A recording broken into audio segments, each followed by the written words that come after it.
All right, well, after pestering the crap out of Winnebago and having several conversations with Lithionics, I finally got things kind of sorted out.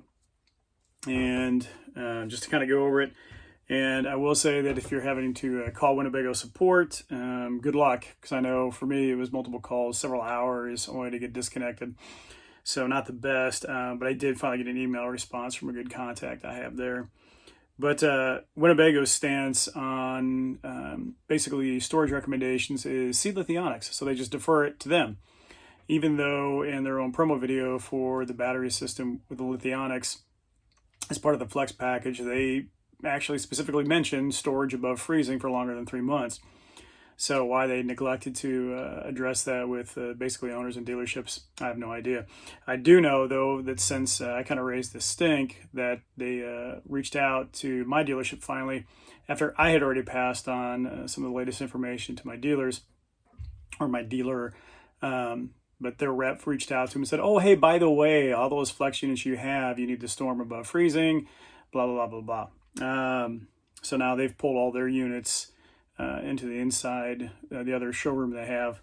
But so that is how that is. And just as a quick, basically recap of what it's required, and I'll put links to Lithionics information in the description below. But so if you're storing it for less than a month, it's good to -4. If it's going to be, up to 3 months, 14 to 86 is kind of their storage range. And then 3+ is where they want it above freezing.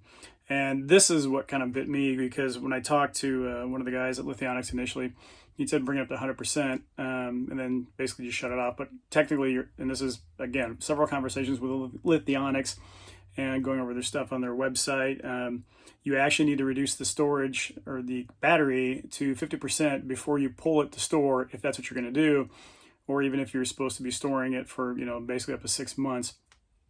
And here's a fun fact. Every 6 months, the battery needs to be taken down, basically discharged, and then brought back up. Otherwise, it will impact the state of initial charge, which is basically kind of that initial, like I said in a previous video, the battery will just lose its capacity, if it will, over time. So instead of it doing 100% of its original capacity, it'll go to 90% or whatever the case may be. So I've had to bring mine back, put the battery back in just loosely and just make the connections, and then just run some stuff in here to discharge the battery for me to pull it now and then store it through the winter.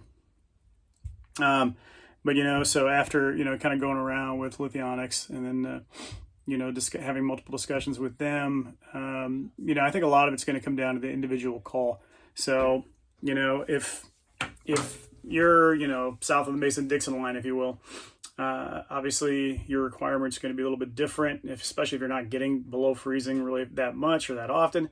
It's completely different where, I can see below freezing for an extended period of time. And my unit will be in storage 5 to 6 months. So in my particular case, I need to pull the battery. And I do know it's good if you plug it in, because then the internal battery heaters will keep it warm. But then it also brings up the question that if you can plug it in through the winter, my next thought is, well, what does that impact, or how does that impact the Xantrix inverter? Because when you plug into shore power, that inverter's on all the time. So, do you really want the inverter on nonstop for 5 to 6 months? Or I guess you could still just plug it in when the time comes to, maybe if you have a really cold snap, you need to plug it in to keep it warm. But otherwise, it's been a fun learning curve for sure.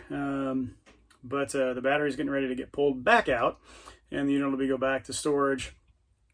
But it is important to note that, as FLX owners with these batteries, we do need to discharge them and running through these cycles every 6 months.